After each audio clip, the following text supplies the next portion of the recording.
这个是使用 ChatGPT 的高级技巧，大家赶快学起来。各位老师 ，Learner Notebook LM 提问的7个关键技巧，这边大家可能比较不清楚我要做什么。那实际上就是我把前面7个提问技巧，用7个英文单字来去呈现，然后这7个英文单字的开头又刚好可以拼凑成另外一个英文单字，跟我们这个提问技巧有关。那我来去建立这个模型。这个就是 ChatGPT 强大的地方。自从 GPT 开放 GPT Search 之后，开启了超速学习模式。我真的是太喜欢 GPT Search。你想要学一个新的东西，你就从 GPT Search 开始。今天我们以学习 Notebook LM 当做范例，在对话的地方开启搜寻网页，它会变成蓝色的图标，就代表已经开启咯。当然，如果你问它的问题是需要搜寻才能够得到结果，它还会自动开启搜寻，它现在很聪明，帮我查询有关于 Notebook LM 这个 AI 笔记软体的相关资料，并总结最重要的内容给我。这时候它就会上网去搜寻有关的资料。那你会发现它的搜寻的资料可能会参考一些网页，那你点到参考网页的地方，它会告诉你它是参考哪一个网页。这边已经有人整理过了，他根据他整理的资料再整理给我，所以其实我不太需要再上网去搜寻，或者是去做资料整理，它自动会帮我搜寻，自动帮我整理。好，我们来看一下这个软体的亮点，它可以做资料统整跟个人化指南、智能问答分析，它支援多种的媒体上传，包含了 PDF 啊、Google 文件啊、简报。然后我们可以拿它来做文字生成跟创意激发，还有一个很特别的功能叫做音讯总览，它可以把我们资料的总览内容生成一个2人对话的 Podcast 音讯内容。这里我告诉他，我们针对 Notebook LM 的说明，帮我搜寻最新的 Google 文件，然后用表格方式呈现，免费版本的使用限制。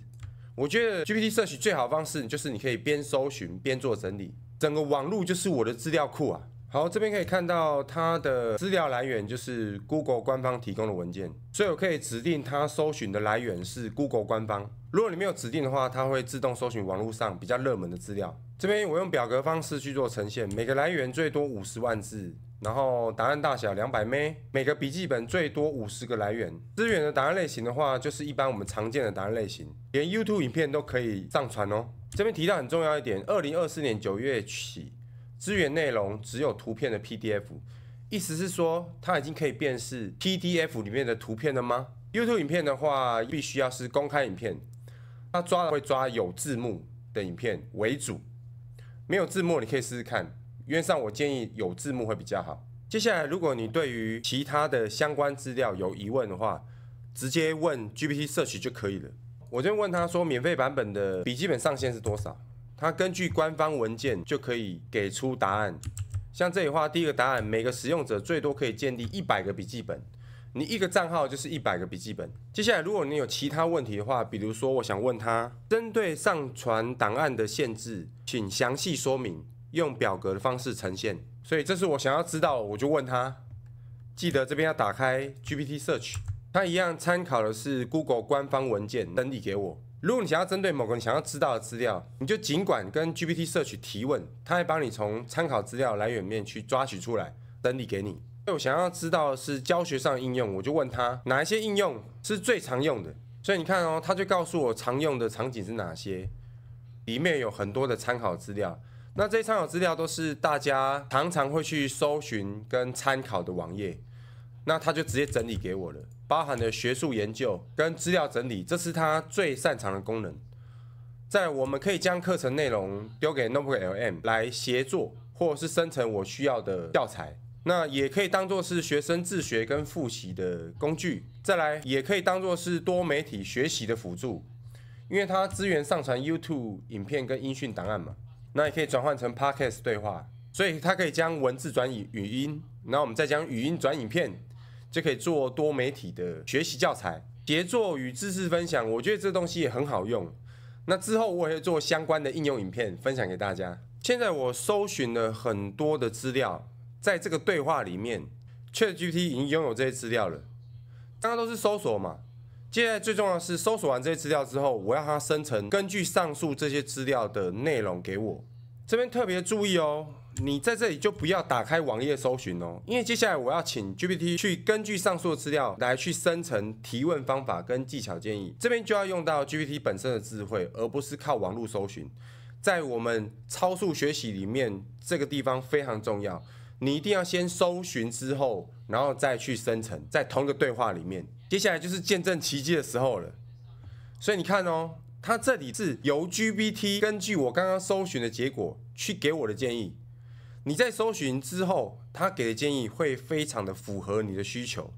这是我们使用 GPT Search 跟 GPT 来去做学习的时候最重要的技巧。所以你看哦，他这边跟我说你的提问方法跟技巧哦，他有给一些建议，比如说避免笼统的问题，不要问说这份文件什么内容，而是要问说这份文件的主要研究发现是什么。好，那它是下面还给了范例，有没有？来，好的方式是这篇文章提到的3个主要研究发现是什么？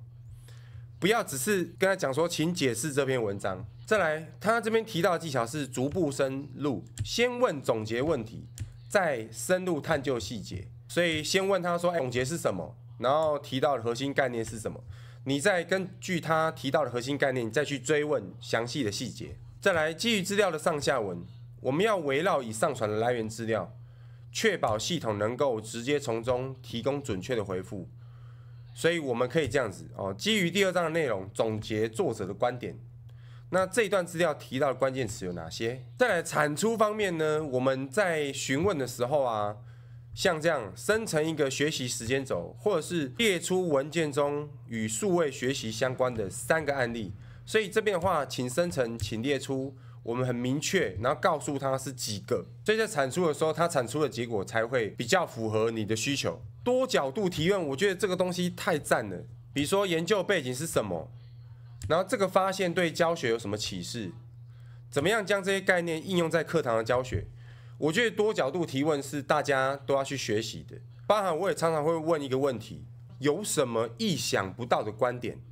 像这样的多角度提问，往往会给你很多创意思考的好点子。再来，利用 AI 提供的动作功能，比如说文字转换，我们将这段文字转换成课堂教案的格式，或是将这个主题句总结成一段简短的结论。我们可以将我们里面的内容做转换。那转换的话，本来就是 AI 工具擅长的事情。提问模板，请根据这段资料回答以下问题。所以呢，我下面就列一些条件限制，或者是这份文件的具体内容是什么。哪些主题跟关键字被频繁提到？如何用简单的方式解释这段资料中的特定概念？我觉得它生成给我的这些提问技巧都相当的好。接下来我想要把这些提问技巧把它整理下来。这边大家可能比较不清楚我要做什么，那实际上就是我把前面7个提问技巧用7个英文单字来去呈现，然后这7个英文单字的开头又刚好可以拼凑成另外一个英文单字，跟我们这个提问技巧有关，那我来去建立这个模型。这个就是 ChatGPT 强大的地方，所以它建立的这个模型是基于单字 learner， 我觉得相当好。下面它也给了我们模型的应用跟举例，我觉得非常的厉害。所以这个是使用 ChatGPT 的高级技巧，大家赶快学起来。所以这里的话是基于单字 learner， 我们来看一下 learner 7个英文字母。所以第一个 L 学习上下文提问资料相关的，然后再来E，从广泛到具体，探索细节，再清楚表达用 ask clearly， 再精炼问题 refine questions， 提供特定输出need specific， 再来请生成跟列出 encourage output， 最后审视结果 review outcomes。所以刚好这边我们就是对应了7个提问技巧，把前面开头字母组合成 learner 学习者。下面他也把这7个模型的应用都举例。好，第一个的话，比如说像 L 哪些核心概念像E 的话，还有哪些关键词可以补充的话，可以用3句话总结吗？R 的话，根据刚刚的摘要，结论是什么呢？N 的话，列出跟数位学习相关的3个案例。E 的话，根据这个资料生成一个时间轴来规划学习进度。R 再细化每个阶段的目标。各位老师 ，Learner Notebook LM 提问的7个关键技巧。以上是我使用 GPT Search 跟 GPT 生成结合而成的超速学习。接下来下一集我将分享我们将这7个技巧使用在 Notebook LM 实际操作的结果。那我们下集再见，拜拜。